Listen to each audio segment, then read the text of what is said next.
So in this week's screencast, we'll be looking at how to make our own functions. So up until now, we've only really been using scripts, our own written scripts, and functions that are built into MATLAB. But if we want to extend our functionality a bit further, then we need to be able to start writing our own functions. So for this first video, I'm just going to go through a script example and point out some of the reasons why we'd want to move it towards a function. So the example that I have in mind we've used a few times before, and that's looking at where a parabola crosses the x-axis. So if you can't remember, the equation for a parabola is something like this. So parabola y is equal to a multiplied by x to the power of 2 plus b multiplied by x plus c. Alright, and depending on the values of a, b, and c, we get a different parabola. Alright, so let's actually make one of these. So a is equal to 1, b is equal to 3, and c is equal to -5. Alright, and let's plot this so we know what we're looking at. But to plot it, we need to have some x and y values. So x is equal to linspace between -10, 10, and we'll have 100 points.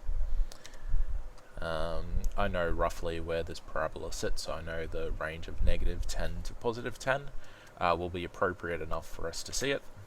As for our y values, we can pretty much copy this line, except we need to add a dot here.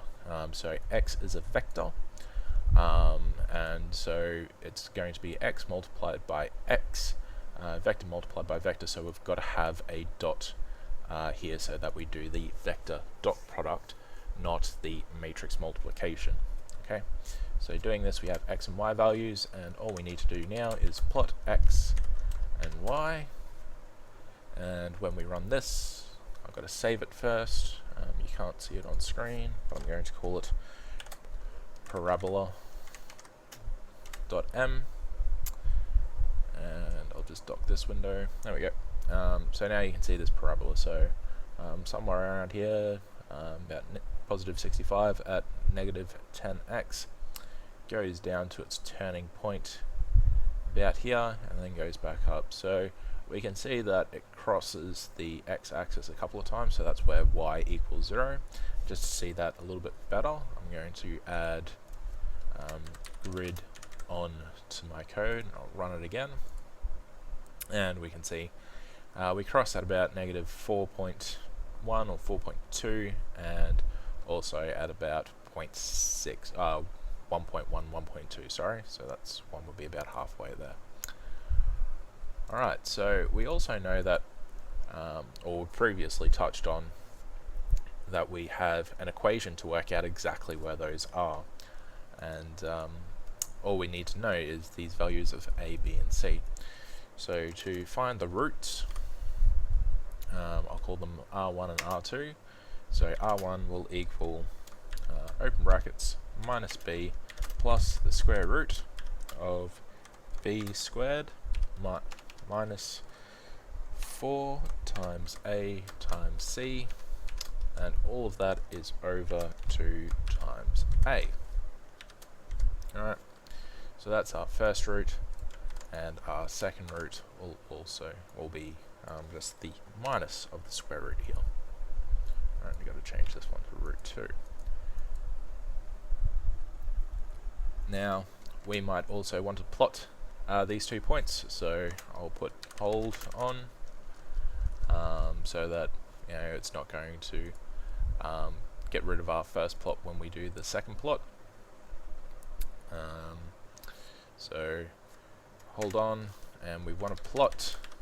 Now our x points are going to be these 2 roots, so r1 and r2, and I'll put them inside of a vector, and y point is going to be 0, 0, and 0. So we're finding out where y equals 0, so the y positions of these points are going to be 0, 0. And all I want to do is draw them as a red circle. Looks something like that. Now we can run this one again, have a look at our figure, and we've got these two positions here.